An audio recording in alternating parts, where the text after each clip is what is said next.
aujourd'hui. Encore une fois, il faut que j'exprime la contradiction fondamentale, émotionnelle que je vis. De savoir que je vois comme le tiers du monde ici, puis il y a une gang que je vois à moitié dehors. Je vois encore Mathieu Mascotte, là. Salut Mathieu. Qui me fait salut par la fenêtre, c'est parfait. Hugo et d'autres. Puis il y a d'autres mondes dont on voit même pas qui sont complètement en bas. Hey, salut Christiane. C'est bon, je vais aller trouver un moyen de voir qui est là. Mais je trouve ça spécial. C'est comme faire du Zoom, mais je vous vois pas, je vous entends pas. Je sais juste que vous êtes là. C'est vraiment weird. Donc, hey, bon dimanche à vous autres. Je suis pas content de vous voir. Pour ceux qui me connaissent pas, je suis William, un des membres bénévoles de l'équipe pastorale ici à l'église. Donc, je vais suivre ma préparation pour pas oublier des choses. Hein. Des fois, je passe des dérapes. Donc, donc oui, les membres, des gens habitués, bien contents de vous retrouver. Invités visiteurs, salut, on s'est croisés vite, bien content de vous voir, de vous accueillir avec nous un matin. C'est un peu bizarre pour nous autres parce qu'on aimerait ça. Je sais pas si c'est des visiteurs ailleurs, là, pour ça je regarde la caméra, mais oui, je sais qu'il y en a deux là-bas, les amis de Joëlie. C'est la contradiction encore de dire on aimerait ça vous accueillir chaleureusement, puis normalement, en tout cas, mais on garde un petit gêne à cause de COVID puis des distanciations. Donc là, on va vous saluer gentiment de plus loin, puis on va voir qu'est-ce qu'on est capable de faire.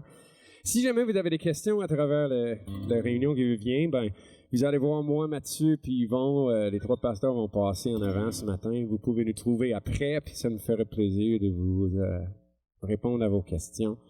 On est ici pour deux raisons ce matin. Un, c'est un baptême de Joëlie Berry. C'est ça, Berry, hein? J'ai bien fait, ok, d'accord.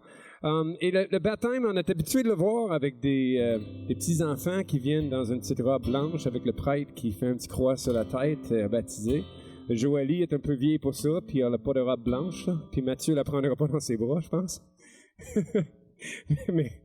mais c'est un peu différent les raisons pourquoi on fait ça ici. Même si ça porte le même nom. Donc, pour nous, c'est une représentation physique de quelque chose de spirituel qui s'est passé chez elle. Donc, une mort avec Jésus, puis une renaissance à une nouvelle vie. On passe en dessous de l'eau, puis on revient renaître. Mais aussi une entrée dans la communauté, dans l'Église universelle, puis la rentrée dans notre communauté locale. Donc, c'est une rite très symbolique, riche en symboles pour nous autres. En même temps, par exemple, on célèbre l'Avent. C'est la deuxième semaine de l'Avent. Donc, nous autres ici à l'Église, on a décidé de prendre les 4 dimanches avant Noël pour se rappeler l'attente de Jésus, qui eut pendant tant longtemps avant qu'il vienne, on s'attendait à ce que le Sauveur vienne, puis nous, on attend à ce qu'il revienne pour remettre toutes choses comme ça devait. Donc, quelques rappels de sanitation. Vous voyez les flèches à terre, suivez-les, s'il vous plaît, pour respecter les choses. Les toilettes sont par la porte là-bas, puis on continue à travers l'aire d'entrée, là, jusqu'à dans l'entrée, si jamais vous avez de besoin. Si vous pouvez garder vos masques tout le temps pour les déplacements. Pour le chant aussi, parce que ça a l'air qu'on projette plein de petites gouttelettes infectes. Et tout ça. Ou encore, vous pouvez rester assis puis écouter. Pas grave.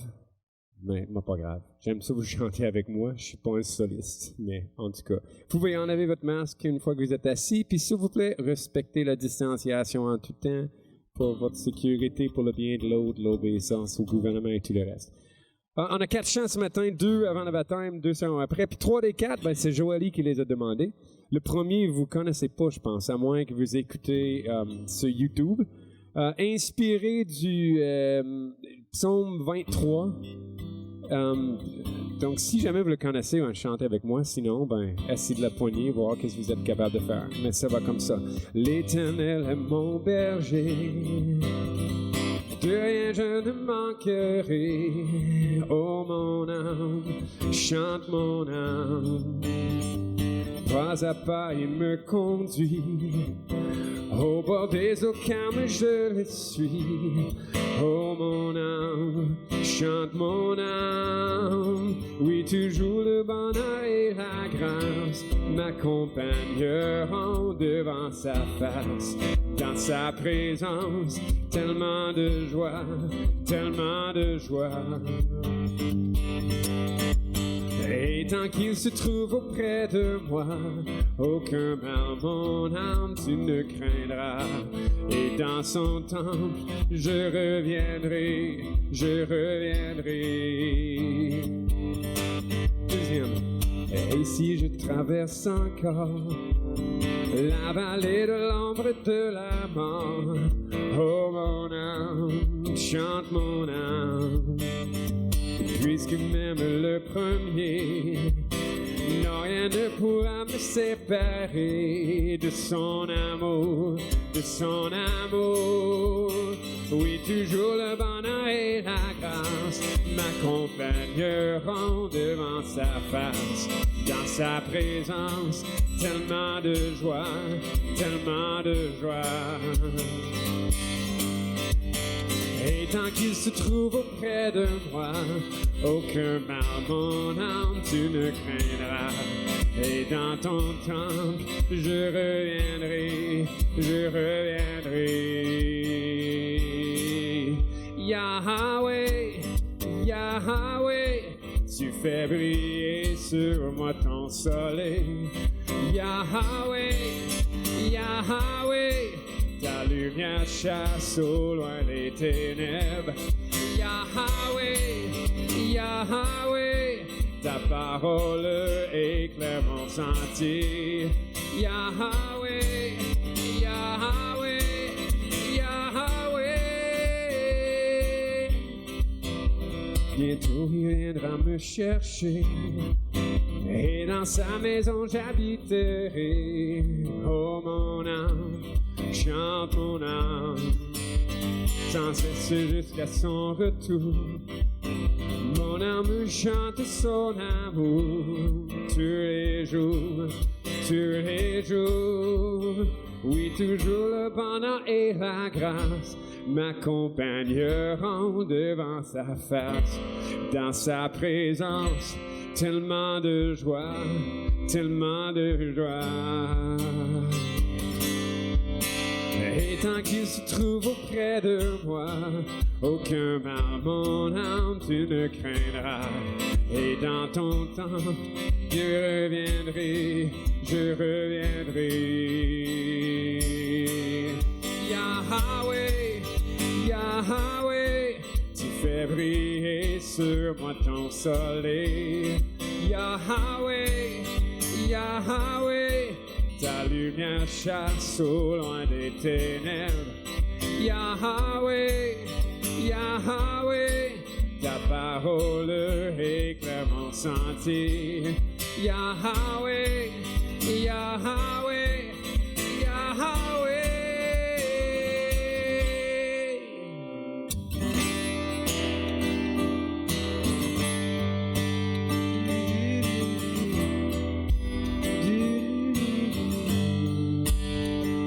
J'étais brisé, vide et sans espoir. Ta grâce m'a trouvé, m'a restauré. Je n'ai rien à moi, mais tel que je suis, tu me libères, tu me libères. Grâce infinie de notre Dieu qui un jour m'a sauvé. Oh, oh, j'erre de lieu en lieu quand tu m'as retrouvé. Et maintenant je vois l'amour, la grâce dans tes yeux, donnant ta vie pour moi, me ramenant de la mort à la vie.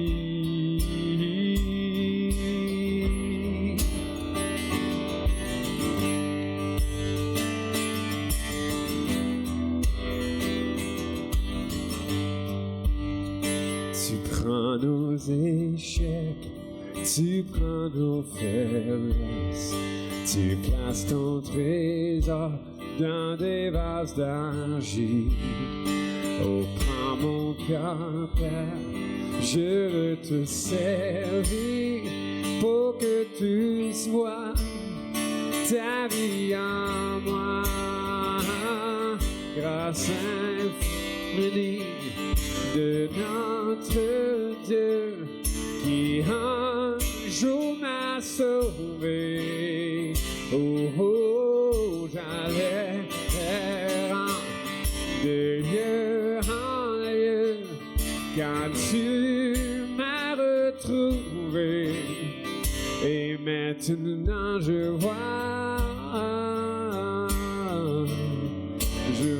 dans ta grâce, dans tes yeux, dans ta vie pour moi,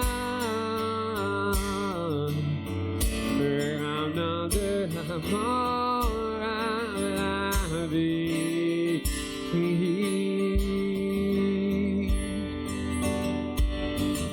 Autour de Joailly pour le baptême.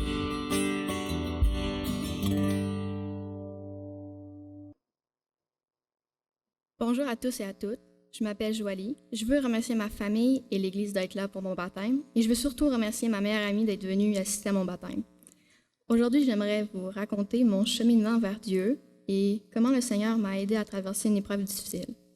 J'aimerais aussi vous raconter comment je suis arrivée à prendre la décision de me faire baptiser et ce que ça a changé pour moi dans ma vie. La première partie de mon histoire commence lorsque j'avais environ 4 à 7 ans.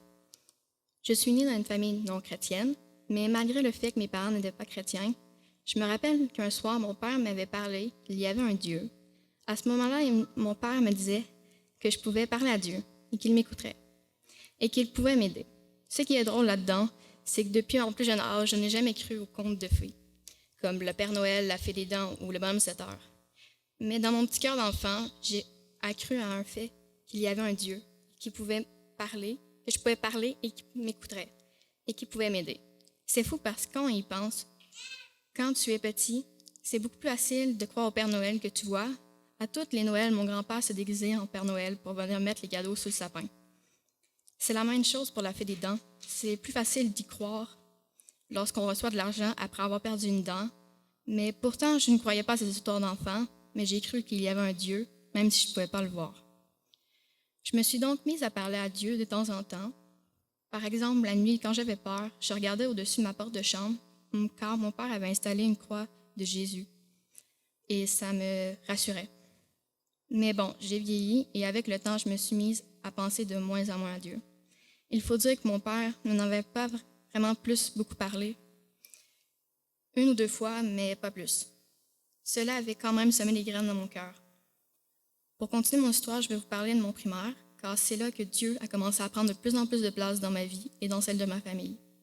Mon primaire a été une période très dure pour moi, car je vivais beaucoup d'intimidation à l'école. J'étais toujours seule et personne ne voulait être avec moi. Mais malgré cette difficulté, Dieu était avec moi. Aujourd'hui, je me rends compte qu'il m'a donné une qualité qui m'a beaucoup aidé à traverser ces années à l'école primaire. La qualité qu'il m'a donnée, c'est d'être persévérante et ne pas abandonner malgré la difficulté. Malgré que j'avais oublié Dieu, lui ne m'avait pas oublié. Lorsque j'étais en 3e année, je n'avais pas vraiment d'amis. Il y avait une professeure qui me donnait beaucoup d'attention, donc je me suis vraiment attachée à cette professeure que j'avais. À ce moment-là, je devais avoir environ l'âge de 9 à 10 ans. C'est la remplaçante qui a suggéré à mes parents de m'inscrire à des cours de judo. Donc, un jour, mes parents m'ont dit que j'allais essayer des petits cours de judo après l'école. Si j'aimais ça, ils m'inscriraient dans un vrai cours de judo. Au début, ça me surprenait, étant donné que je n'avais jamais fait d'activité après l'école. J'ai donc commencé à faire du judo et j'aimais vraiment beaucoup ça. Mes parents m'ont alors inscrit dans un vrai cours de judo. La raison pour laquelle je vous raconte ça, c'est parce que le professeur de mon cours de judo était Jean-Luc Lefebvre. Pour ceux qui ne savent pas c'est qui, c'est un prédicateur ici, puis un grand fan de Star Wars. Un soir après le cours, mes parents parlaient avec Jean-Luc au sujet de Dieu et l'Église. Mes parents étaient alors intéressés d'en entendre plus parler. Ils ont donc été à l'Église baptiste de Shawinigan Sud. C'est là que mes parents se sont convertis et qu'ils sont fait baptiser. Vous vous comprendrez que Dieu avait à ce moment-là beaucoup plus de place dans ma vie et dans celle de ma famille. Mais moi, je ne comprenais pas tout ça.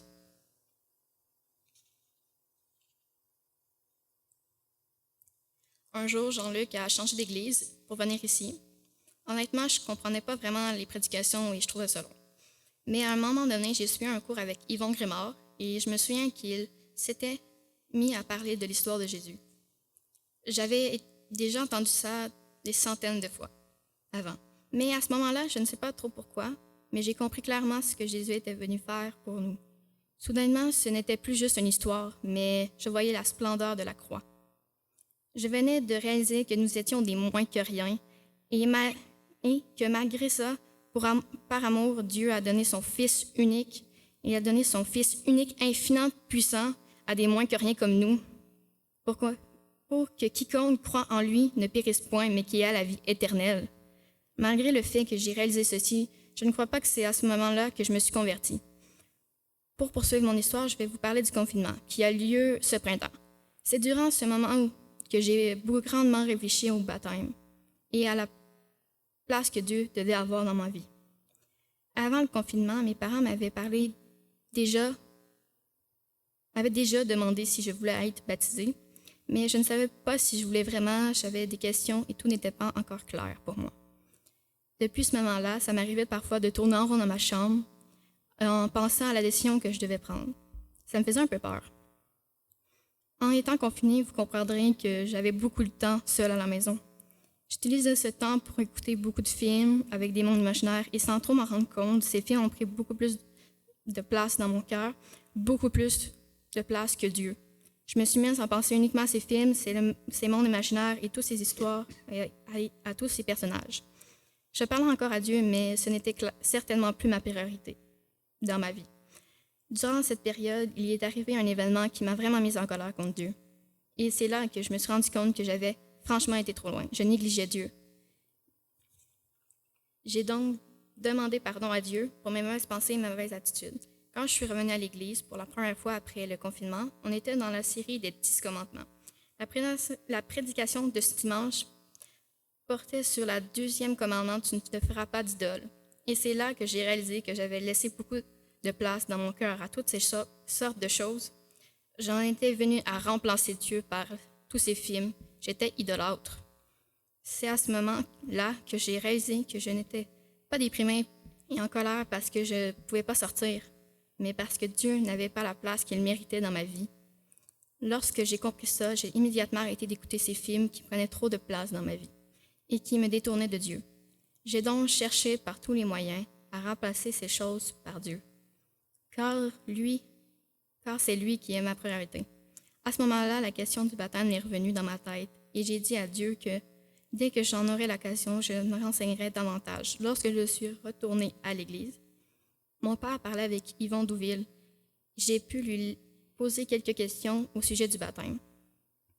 Il me restait donc à prendre la décision de m'identifier à la mort et la résurrection de Jésus. Finalement, si je voulais m'afficher publiquement pour lui, c'est donc évident pour moi. Je voulais vivre pour Jésus, que je suis l'une de ses disciples et que j'allais le suivre coûte que coûte. Par la suite, Frédéric et Mathieu sont venus pour me préparer à être baptisé. C'est pour ça que je suis là devant vous aujourd'hui. Je pense que je me suis convertie entre le moment où j'ai décidé que Dieu devait toujours avoir la plus grande place dans mon cœur et le moment où j'ai décidé que je voulais me faire baptiser. Maintenant, je veux pouvoir démontrer à tout le monde que Jésus existe et qu'il est vivant et qu'il est présent dans ma vie.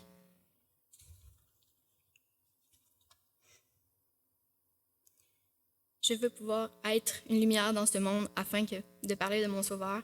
Personne n'a honte du diable. Eh bien, moi, je ne veux pas avoir honte de Jésus. Présentement, aujourd'hui, je suis là pour affirmer que sans Dieu, je ne suis rien et que j'ai besoin de son Fils mort pour nos péchés, ressuscité pour ma justification. Jean 3,16 dit que Dieu a tant aimé le monde qu'il a donné son Fils unique afin que quiconque croit en lui ne périsse point, mais ait la vie éternelle. C'est tellement merveilleux. Qu'en pensez-vous? Moi, ça a changé ma vie. J'espère que de tout mon cœur que ça va changer aussi la vôtre. Merci de m'avoir écouté.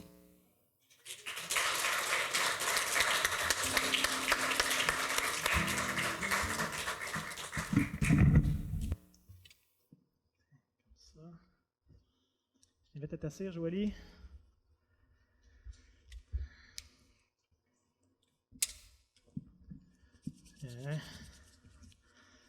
Fait que comme ça, tu crois pas au Père Noël. Là, tu viens de vendre le punch à bien du monde, là.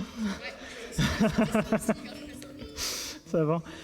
Mais tu crois que Jésus est un personnage historique, qui est venu vraiment sur cette terre, qui s'est incarné en tant que Fils de Dieu, qui est mort, qui est ressuscité pour tes péchés, et que maintenant tu peux le suivre? Oui, tout à fait. Bon, bien Joëlie, sur ta propre confession de foi, ça me fait plaisir de te baptiser au nom du Père, du Fils et du Saint-Esprit.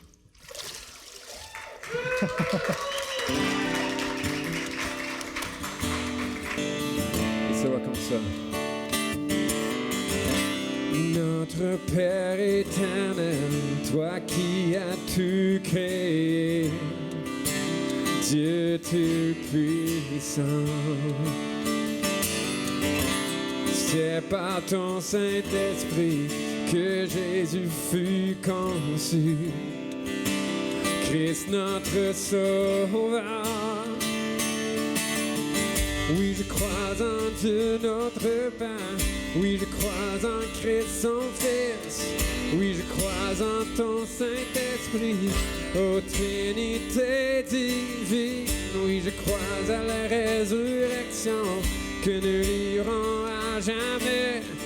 Car oui, je crois dans le nom de Jésus.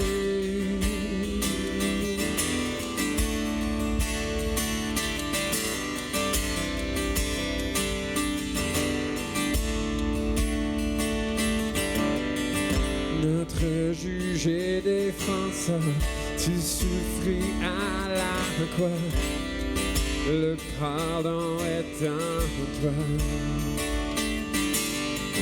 Descendu jusqu'aux ténèbres, tu es ressuscité, à jamais élevé. Oh, oh, oh. Oui, je crois en Dieu notre Père. Oui, je crois en Christ son Fils. Oui, je crois en ton Saint-Esprit, ô Trinité divine. Oui, je crois à la résurrection, que nous vivrons à jamais. Car oui, je crois dans le nom de Jésus.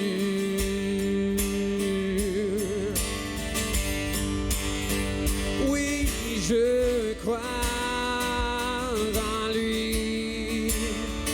Oui, je crois qu'il est vivant. Oui, je crois que Jésus est Seigneur. Oui, je crois en lui. Oui, je crois qu'il est vivant.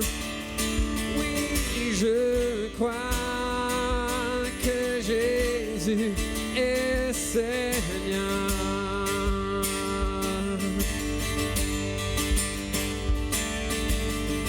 Oui, je crois à la vie éternelle.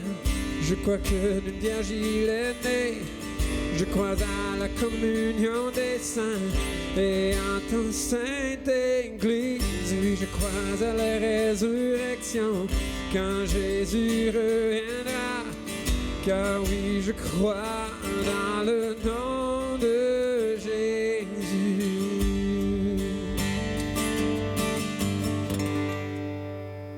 Puis on a un dernier chant avant que Mathieu va venir avec la méditation. Je l'ai choisi exprès en lien avec notre thème d'avant, que Mathieu va nous parler des promesses de Dieu. Donc la semaine passée, je vous ai parlé un peu de qu'est-ce qui se met dans cette mode d'attente-là. On attend quoi puis pourquoi? C'est quoi le problème qu'on a à attendre une solution? Puis c'est quoi la solution qu'on attend à venir? Mais Mathieu va nous parler des promesses de Dieu. Puis ce chant-là, ça dit à un moment donné, et sur tes promesses, par la foi, nous tiendrons. Et c'est juste pour ça que je vais chanter un matin. Mais c'est aussi un beau chant de préparation pour entendre la parole de Dieu. Si on croit que Dieu nous parle à travers sa parole, ben, c'est pas de trop de lui demander, de s'attendre à ce qu'il le fasse. Donc, qu'on chante ça comme une prière ensemble. Parle-nous, Seigneur. Nous venons pour recevoir comme ta parole, comme un pain pour nourrir nos âmes. Chantons ensemble. Parle-nous, nous venons à toi, recevoir le pain, ta parole sainte. Viens, Seigneur, par ta vérité, modeler nos vies pour te ressembler. Et que ta lumière aujourd'hui rayonne dans l'amour, la foi que nous manifestons. Parle-nous, accomplis, Seigneur, tes projets en nous pour ta gloire.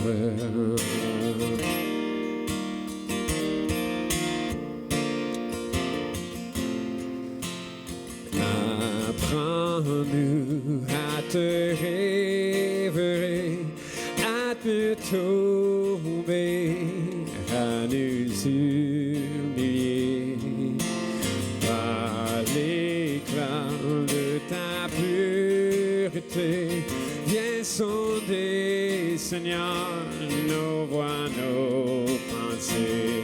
Fais grandir la foi, fais que nos yeux voient ton amour sublime et ton autorité. Tes paroles sont puissantes et sûres, vérité qui chasse l'incrédulité.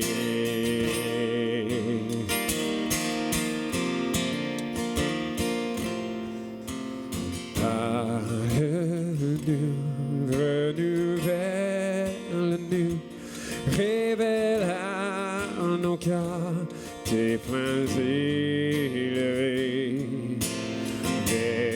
Vérité dès la nuit des temps, dont l'écho résonne dans l'éternité. Et sur tes promesses, par grâce nous tiendrons. Tu marches avec nous, par la foi nous irons. Parle-nous, bâtis ton église et remplis la terre de ta gloire. Parle-nous, bâtis ton église et remplis en nous pour ta gloire. Mathieu, ton tour. Donc, soyez officiellement salués, peu importe que vous soyez dans quelle salle, à tous vous que je vois ici, à ceux que je vois presque pas dans l'ordre d'entrée, à ceux que je vois pas du tout au sous-sol, soyez salués. Salut Mathieu. Et d'ailleurs, ça c'est peut-être un des points forts de cette pandémie. Vous savez, il y a eu plein de désagréments, de points négatifs, mais l'aspect qu'on soit forcé de ne pas toujours être aux mêmes places, et de ne pas toujours s'asseoir avec les mêmes personnes et tout, ça nous force un peu à vivre l'Église, à vivre cette diversité-là. Donc, je trouve ça quand même positif. Il faut trouver un peu de positif à travers toute cette pandémie. Et ça, je pense que c'est bien, puis j'espère même que ça va rester après quand tout va être revenu à la normale, si jamais ça revient à la normale un jour.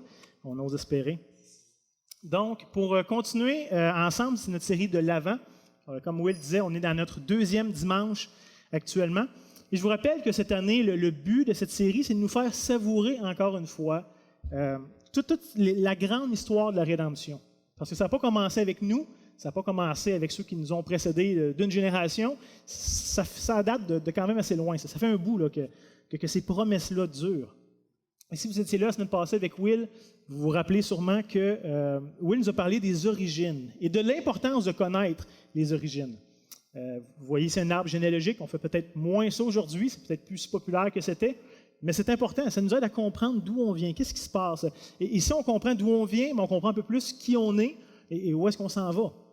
Et donc, ça a un sens. Hein? On avait vu, entre autres, tu sais, avec Will, que Dieu avait créé la race humaine comme étant le summum de sa création qui est extraordinaire. Il n'a pas juste créé l'homme comme un paquet d'autres animaux, mais il l'a créé à son image. Il a donné une valeur particulière ici à l'être humain. L'homme et la femme, créés à l'image de Dieu, étaient appelés à entretenir une relation d'intimité particulière avec le Créateur. Au-dessus de toutes les autres choses qui existaient dans cette création merveilleuse, l'homme et la femme avaient accès à Dieu d'une manière particulière. Et comme vous savez, Adam et Ève ont désobéi volontairement, consciemment. Ce n'était pas un accident de parcours. Personne ne les a forcés. Ils ont pris de ce fruit. De cette seule chose que Dieu leur avait interdit, ils l'ont pris. Par désir d'autonomie, par désir de s'accomplir, par leur manque de foi en Dieu, en sa parole, en sa bonté. Hein, Dieu a-t-il vraiment dit? Dieu est-il si bon qu'il prétend être? Il nous a placés dans un monde merveilleux, il nous a fait à son image, on est au-dessus de tout ce qui existe, mais est-ce que Dieu nous cache quelque chose? Y a-t-il quelque chose que Dieu finalement pas si bon que ça? Et après avoir péché contre Dieu, contre le Dieu même, je dirais, qui avait pourtant été si bon envers eux, nos premiers parents devaient maintenant faire face à la conséquence que Dieu avait déjà énoncée clairement. Ce n'était pas une surprise non plus. Dieu avait déjà dit, hein, le jour où tu mangeras de ce fruit, tu mourras. C'était la conséquence, c'était clair. Il n'y avait pas d'ambiguïté. Mais comme nous rappelait Will la semaine passée, Dieu a quand même donné un sursis de grâce à nos ancêtres. Il aurait dû mourir, c'était ça. Le jour où tu en mangeras. Pas juste éventuellement tu mourras. Le jour où tu en mangeras, tu mourras. Et pourtant, le soir, Adam et Ève n'étaient pas morts. Le lendemain matin s'est levé et Adam et Ève étaient encore en vie. Il y avait quelque chose qui s'est passé. Ils ont été séparés du Créateur, mais ils étaient encore vivants. Hein, ça aurait pu s'arrêter là. Ça aurait dû s'arrêter là. Et ça aurait été juste. Il n'y aurait pas eu aucune injustice. Il n'y aurait eu rien de malsain en Dieu. Au contraire, il aurait juste accompli ce qu'il avait annoncé. Mais pourtant, l'homme et la femme allaient vivre. Et pas juste vivre une semaine de plus, vivre encore de nombreuses années. Et malgré qu'ils ont été chassés du jardin, hein, vous connaissez cette image assez forte où le jardin représentait dans le sens la présence de Dieu. Maintenant, ils sont chassés loin de la présence de Dieu. Hein, la vie ne serait plus comme avant, mais la vie allait continuer quand même. Ça ne s'arrêterait pas là. Maintenant, il était dans une création maudite, une création sous le jugement de Dieu, mais il était quand même vivant. Et malgré toutes les difficultés qu'elle a amené une vie sans la présence de Dieu, l'homme et la femme allaient continuer leur existence. La vie de l'homme allait être plus pénible. Hein, vous vous rappelez ce jugement que Dieu donne spécifiquement aux hommes. Tu vas travailler à la sueur de ton front pour gagner ton pain. Ça va être plus difficile. Tu vas travailler plus fort pour gagner ta vie. Ça ne sera pas aussi aisé que ce l'était avant. Pour la femme aussi, ça va être plus difficile. Entre autres, ses grossesses, ses accouchements vont être beaucoup plus pénibles, beaucoup plus souffrantes. Et si vous êtes mère dans la salle, vous savez c'est quoi? C'est pas drôle. C'est pas quelque chose c'est beau et pas beau en même temps. Dans le sens que donner la vie, c'est merveilleux, mais les souffrances que ça accompagne, c'est triste. Mais ça sous-entend quoi? Ça sous-entend que l'homme et la femme vont avoir une descendance. C'est pas juste qu'Adam et Ève vont continuer à vivre une couple d'années, puis ça va finir avec eux. Il y a une suite, une continuité dans tout ça. Et donc, d'entendre qu'il y a une descendance, ça devrait nous frapper comme lecteurs. Hein, ça devrait nous fasciner. Parce que malgré les conséquences terribles que Dieu donne à cette humanité qui est maintenant déchue sous son jugement, Dieu leur promet qu'un jour, il va avoir un moyen de restaurer cette création. Il va avoir un retour en arrière possible, dans un sens. Hein, il y a un moyen de restaurer les conséquences de la chute. Et ça, on voit ça en Genèse, chapitre 3, verset 15, qui est un passage bien connu où Dieu dit « Je mettrai inimitié entre toi, le serpent, le diable, et la femme, entre ta postérité et sa postérité. Et celle-ci, donc la postérité de la femme, t'écrasera la tête et tu lui blesseras le talon. » Donc, quelqu'un va écraser un jour le serpent, va mettre fin à ses œuvres, à son règne. Cette personne-là va être blessée. Hein, elle ne s'en sortira pas indemne, mais le serpent va être détruit. Littéralement, quelqu'un de la descendance de la femme va venir vaincre ce fameux serpent, ce fameux ennemi qui a amené la chute. Et lorsqu'on lit au chapitre suivant que Adam et Ève ont eu 2 fils, on devrait tout de suite se demander « Hey, c'est lequel des 2 qui va enfin détruire les œuvres du diable et ainsi nous réconcilier avec notre Créateur? Ça va être qui? Il y a 2 fils de la descendance de la femme qui est là. Fait on a hâte. Et en lisant seulement quelques lignes, on voit rapidement que Dieu fait bon accueil à Abel et qui résiste à l'offrande de Caïn. Hein? C'est ce que le texte nous dit. Donc, dans un sens, on se dit, c'est évident, c'est clair que c'est Abel qui va être ce grand rédempteur-là On n'a pas besoin d'être un grand Sherlock Holmes. Dieu fait bon accueil. Dieu penche son oreille favorablement vers Abel et pas vers Caïn. Donc, enfin, Abel va être ce grand rédempteur promis. Mais pourtant, le récit ne va pas tout à fait comme on pense, ou comme on aimerait que ça puisse aller. Et vous savez, Abel est tué de sang-froid par son frère Caïn, qui était jaloux de lui. Premier meurtre de l'humanité. C'était peut-être impensable à ce moment-là pour les premiers humains d'oser tuer un être humain à l'image de Dieu. Et c'est quand même ce qui s'est passé. Et là, comme lecteur, on devrait se demander, mais attends, est-ce que Dieu a manqué à sa promesse? Est-ce que la promesse de Dieu vient de disparaître? Tu annulée? Ça va-tu s'accomplir finalement? Ou est-ce que l'homme, dans sa folie, vient encore une fois contrecarrer les plans de Dieu? Qu'est-ce qui se passe avec ça? Abel était mort. Et Caïn, lui, est chassé loin de sa propre famille, dans le déshonneur. Donc, c'est clair que ça ne passera pas non plus par lui, l'accomplissement de ces promesses-là. Et le chapitre 4 continue. Et on a pour la première fois une généalogie qui nous est présentée. Et vous savez, en général, les généalogies, pour nous, c'est un peu long, un peu abstrait, un peu ennuyant, c'est plate, on ne comprend pas trop le but de tout ça. Mais quand on considère la promesse que Dieu a faite, les généalogies deviennent extrêmement importantes. C'est de la descendance de la femme, et pas de n'importe quel descendant. On voit ici qu'il y a une lignée bien précise qui commence déjà à se dessiner devant nous. Hein? Ça devient extrêmement important de savoir, mais de quelle lignée va venir ce fameux Sauveur? Donc, ce n'est pas surprenant ici que le Nouveau Testament commence lui aussi par une généalogie. Il nous présente un Jésus, un jeune homme né en Israël, dans un petit village, pas très connu, pas très important, d'une famille pas très notoire. Mais ce qui est important, c'est sa descendance, sa lignée, d'où il vient, pour se présenter comme étant ce Messie-là. Et si on prétend de lire tout le livre de la Genèse jusqu'au chapitre 12, on verrait qu'il y a une emphase particulière mise ici sur la lignée de Seth. Parce qu'Adam et Ève ont eu d'autres enfants. Abel est mort, Caïn est en exil, mais il y a eu d'autres enfants. Et donc, toute l'emphase maintenant se met sur la lignée de Seth. Et puis en Genèse 6, on voit qu'il y a un terrible jugement que Dieu amène contre l'humanité, qui commence de plus en plus à pécher, à se rebeller contre Dieu. Et ce grand jugement-là, c'est le déluge, où à ce moment-là, Dieu fait périr le monde. Tout le monde existant à l'époque, submergé par l'eau. Mais Dieu fait grâce à une famille, descendant de la lignée de Seth, Noé et sa famille. Donc, encore une fois, voyez-vous, la lignée se poursuit. Et si Dieu sauve Noé et sa famille, ce n'est pas parce qu'il était parfait et irrépréhensible, quoi que ce soit, mais c'est parce que Dieu leur fait grâce pour accomplir sa promesse. Ce qu'il avait promis, il va le réaliser. Et ça devrait être un grand encouragement pour nous. Malgré qu'il fait le ménage, puisque le péché de l'homme devient de plus en plus grand, on voit que Dieu continue. Et après le déluge, Noé donne une bénédiction particulière à Sem, qui est un de ses fils. Et là, l'histoire continue. Comme lecteur, on devrait se demander, mais quand va enfin arriver ce Messie, cette personne promise, ce grand libérateur? Quand est-ce qu'il va arriver? Ça fait déjà des générations qu'on l'attend. Ça fait des générations qui passent depuis Adam et Ève. Et on dirait que le péché fait juste augmenter. On dirait que la promesse, malgré qu'elle perdure, on dirait que c'est de plus en plus difficile, puis de moins en moins clair. Qu'est-ce qui se passe avec ça?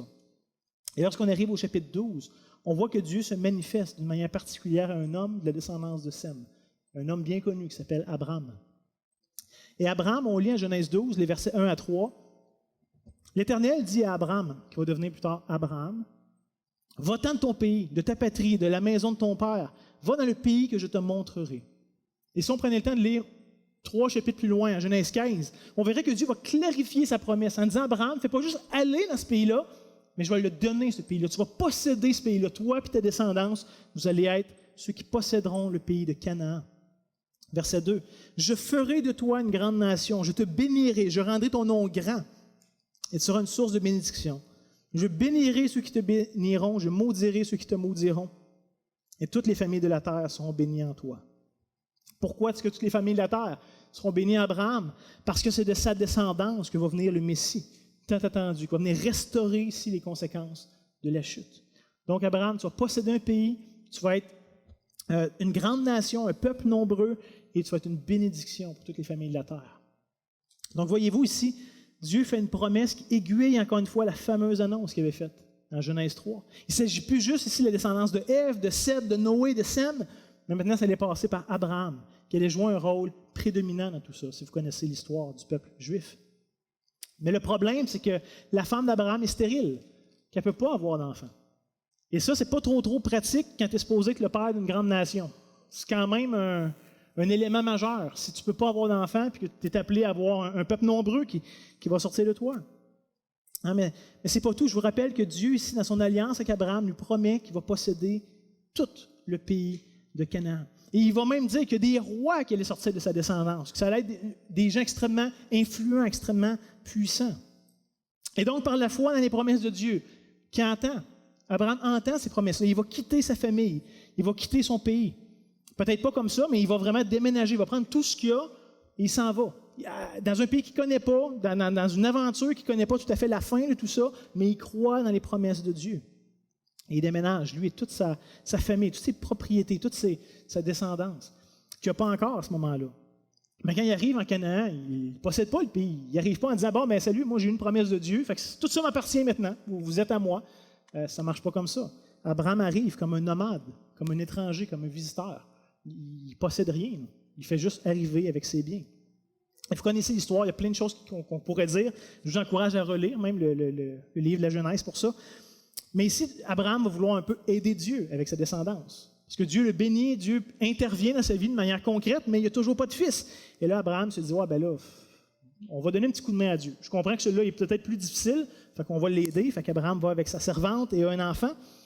Mais Dieu dit, c'est pas ça. Il dit, ce que je te promets, je suis capable de l'accomplir. Fais-moi confiance, Abraham. Et l'Éternel va intervenir miraculeusement en donnant le véritable héritier à Abraham et sa femme Sarah, qui était pourtant stérile. Et dans leur vieillesse, ils vont avoir un fils tant attendu. Mais notez ici qu'avec juste un fils légitime, on est quand même assez loin de la promesse d'un peuple nombreux. Hein? Dieu dit, Abraham, compte les étoiles dans le ciel, es-tu capable de les compter? Abraham dit non. Ben, tes descendants vont encore être plus nombreux que les étoiles du ciel. Et là, il se ramasse avec un fils. C'est assez facile à compter, un fils. Mais quand même, Dieu n'a pas fini. L'histoire se poursuit. On voit qu'Abraham continue de faire confiance dans les promesses de Dieu, même si rien n'est évident à ses yeux. Abraham n'a pas les preuves matérielles. Il ne touche pas encore toutes ces promesses-là. Il ne voit pas une lignée nombreuse. Il ne voit pas tous les rois qui vont descendre de lui. Il n'est pas maître du pays où Dieu l'a envoyé. Il est là comme un étranger. Mais il continue à faire confiance à Dieu, à ses promesses. Et un jour, Sarah, la femme d'Abraham, meurt. Et là, qu'est-ce qui se passe avec ça? Hein, comme j'ai dit, Abraham est juste un étranger en terre de Canaan, il ne possède rien. Donc, pour pouvoir enterrer sa femme dans une place comme légitime, il achète un petit champ. Puis au bout du champ, il y a une petite grotte qui s'appelle la grotte de Macpéla. Et il enterre sa femme là. Puis Abraham, lui aussi, va venir le temps de mourir. Et à la fin de la vie d'Abraham, on se rend compte qu'il y a finalement un fils qui est en exil, Ismaël, qui est au loin. Il y a le fils de la promesse, Isaac. Et Abraham a probablement connu ses deux petits-fils, Jacob et Ésaü. Et à la fin de sa vie, Abraham possède un champ dans le grand pays de Canaan. On pourrait dire, mais qu'est-ce qui se passe avec ça? On est encore extrêmement loin de la promesse que Dieu avait faite. Hein? Où est la grande nation? Où est la grande bénédiction, la possession du pays? Et sans parler même de la chose la plus importante, où est celui qui devait venir pour écraser la tête du serpent? Il est où, lui? On voit que le péché continue à faire des ravages, que l'être humain se sépare de Dieu toujours plus. Qu'est-ce qui se passe avec ça? Et la réalité, c'est qu'Abraham n'a rien vu de ça de sa vie. Rien. Un fils, deux petits-fils, un champ. C'est tout ce qu'il va avoir eu de cette grande promesse de Dieu. Et ça va prendre encore des siècles avant que Dieu suscite un grand peuple, c'est la descendance d'Abraham, qui va finalement venir les délivrer de l'oppression d'Égypte, si vous connaissez l'histoire un peu plus loin, et qui va leur donner ce fameux pays promis, qu'Abraham a habité comme voyageur durant sa vie. Et même malgré que tout ça va être fait des centaines d'années plus tard, après Abraham, on est encore loin de l'arrivée de ce fameux Messie. Littéralement, ça va prendre encore des siècles et des siècles et des siècles avant qu'il arrive enfin, ce Messie-là. Et si je prends le temps de vous raconter ça ce matin, c'est pas juste le plaisir de faire de l'histoire, là. C'est parce que je pense que c'est bon de réaliser qu'on n'est pas les premiers qui attendons l'accomplissement des promesses de Dieu. Des fois, on pense qu'on est bien original, qu'on est bien unique, bien particulier, quand en réalité, on regarde ceux qui nous ont précédés. On se rend compte qu'on est comme eux, finalement. Il y a des dizaines, des centaines, peut-être des milliers de générations qui sont passées avant l'arrivée de Christ. Pour nous, c'est un fait historique évident. Hein? On le célèbre à chaque Noël. On se rappelle que Christ est venu, qui s'est incarné comme l'un des nôtres, qui est né dans cette vie, qui est rentré dans notre histoire. Donc, on sait ça. On le fête à chaque année. C'est une évidence. Mais pour plusieurs, c'est une longue attente, un long exercice de foi qu'ils n'ont pas vu de leur vivant. Ça ne s'est jamais concrétisé, malgré qu'ils espéraient, ils attendaient. Et alors, ce matin qu'on célèbre l'Avent en Église, j'aimerais nous dire qu'à bien des égards, on est dans la même situation qu'Abraham et que tous ceux qui nous ont précédés. Alors, on attend toujours la venue du Messie. C'est pas fait. Il n'est encore pas revenu. Évidemment, je ne parle pas ici de sa première venue. Ça, on sait que c'est venu. Comme je disais, on le célèbre à Noël. On attend toujours le retour du Messie. Pas pour qu'il vienne écraser la tête du serpent, mais pour manifester qu'il l'a fait. Que son règne est évident. Qu'enfin, que son triomphe soit évident pour tous lors de son retour.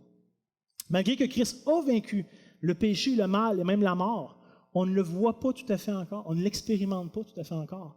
On est dans cette vie qui reste misérable, où est-ce qu'il y a de la tristesse, où est-ce qu'il y a de la douleur. Ce n'était pas pour ça que Dieu nous a créés originalement. On ne voit pas encore pleinement la victoire de Christ manifestée, malgré que c'est fait. On n'attend pas qu'il règne, il règne déjà. On attend la manifestation de son règne. Et donc nous aussi, comme des millions d'autres avant nous, on soupire après le retour triomphal de Jésus. Ça fait déjà près de 2000 ans que l'Église l'attend. On n'est pas les premiers à user notre patience et à l'attendre. Ça fait déjà un bon petit bout. Il y a plein de chers frères, de chères sœurs qui sont morts en attendant patiemment l'accomplissement des promesses finales de Dieu, qui retournent et que finalement il nous ramène à ce qu'on était. On va pouvoir être dans la présence de Dieu, dans cette création parfaite, pas souillée par le péché. Peut-être est-ce que nous aussi, on va les rejoindre, ces frères et ces sœurs qui l'ont entendu sans l'avoir vu.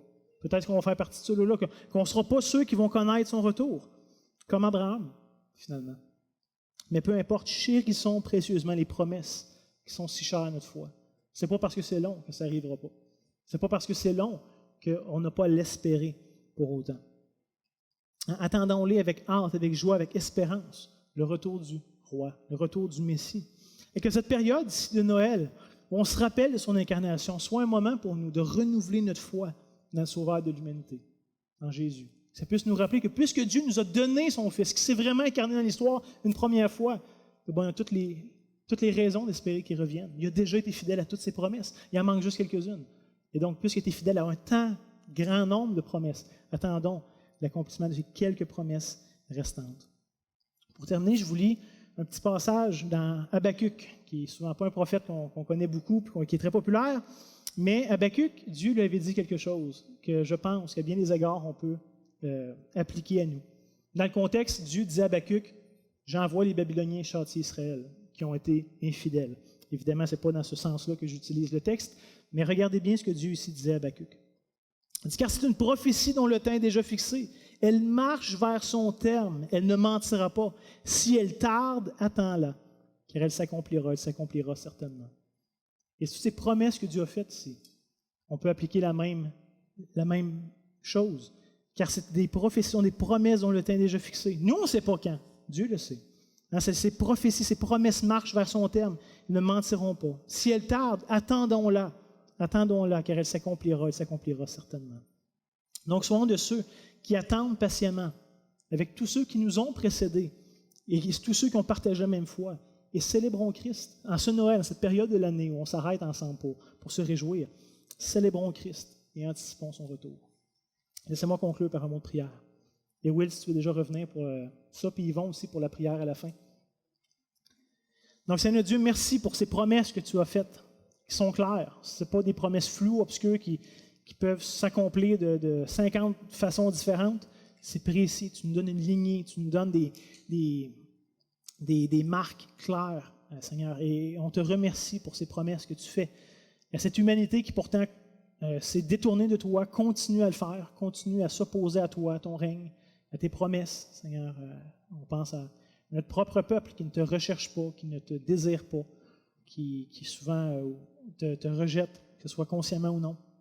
Seigneur, on voit toi dans ta fidélité, dans ta bonté, dans ta grâce, qui continue d'être fidèle envers nous.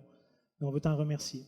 Aide-nous à saisir ces promesses par la foi, à y attendre, à ce que nos vies soient cohérentes avec cette attente de tes promesses. Même si tu tardes, même si on ne verra pas de notre vivant, tout ça, on sait qu'un jour on va te voir face à face, que, comme on l'a vu ce matin par ce baptême, qu'on va ressusciter avec toi un jour dans ta présence. Et qu'enfin, on va goûter à tous ces bénéfices de vivre dans un monde où le péché n'est plus, où il n'y a plus de corruption, où il n'y a plus de mal. Et Seigneur, comme on a hâte à ce jour-là. D'ici là, je t'en prie, garde-nous fidèles comme Église, garde-nous fidèles individuellement devant toi, que tu puisses être glorifié, Seigneur. Encore une fois, ce Noël où on se rappelle de l'accomplissement de la plus grande promesse jamais faite, le Messie qui vient, Dieu parmi nous, celui qui allait prendre sur lui la faute qu'on méritait tous, prendre le jugement qu'on méritait et nous donner sa vie et sa justice. Donc, Seigneur, sois loué pour ça. On te le demande en Jésus. Amen.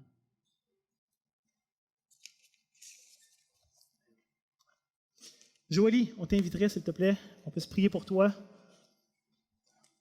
Alors, on aime bien, comme Église, de souligner de façon spéciale quand quelqu'un se manifeste clairement, il veut marcher selon Dieu par les eaux du baptême. Alors, Joëlie, on est bien content, comme pasteur de cette Église, que tu aies pris cette bonne décision. C'est une excellente décision que tu as prise en jeune âge, qui va avoir des répercussions sur toute ta vie.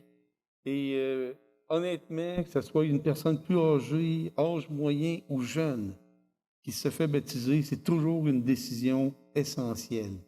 Alors, moi, je pense qu'on est vraiment rempli de joie comme conseil pastoral de voir la décision que tu as prise, que tu as manifestée à tout le monde ici. Alors, la prière qu'on va faire, on va demander à Dieu qu'il te tienne dans ses bras tout le temps, Joëlie. Tu sais, la vie fluctue, mais le Seigneur est constant. Et si tu t'appuies sur cette pierre-là tout le temps, tu ne manqueras pas ta vie. Tu ne manqueras pas. C'est correct, ça? Fait qu'on va prier. Allons-y. Alors, ceux qui sont, c'est pour spécifiquement pour notre sœur Joëlie.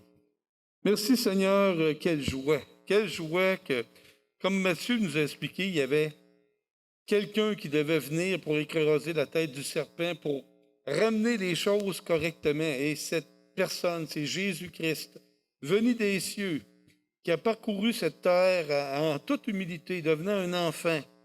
Et cet enfant a enseigné et est mort pour l'ensemble des péchés, des gens qui croiraient en lui, qui mettraient leur foi.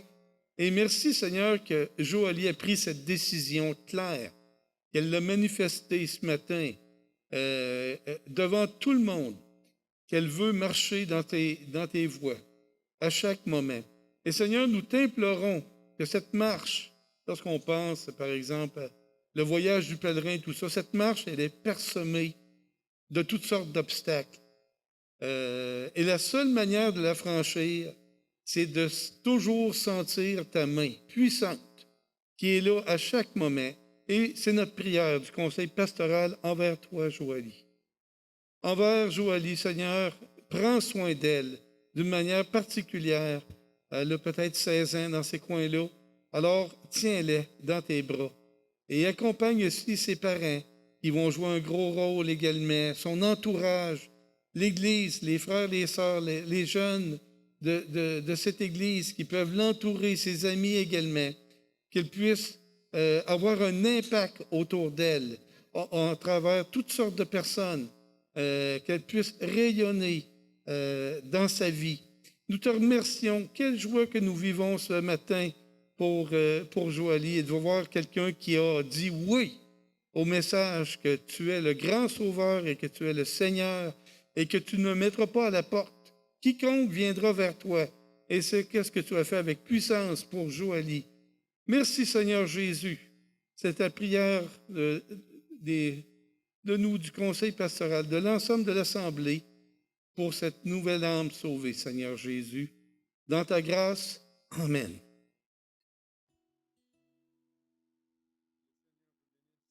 Ça vient de Nombre 6, où on était enseigné. Les prêtres devaient prononcer cette bénédiction. Donc, je chante pour vous, mais vous pouvez également le chanter pour vos voisins. N'hésitez pas de faire des choses awkward, comme un peu de eye contact, et de le chanter à des gens. C'est une belle chose que de souhaiter que Dieu lui-même nous fasse du bien.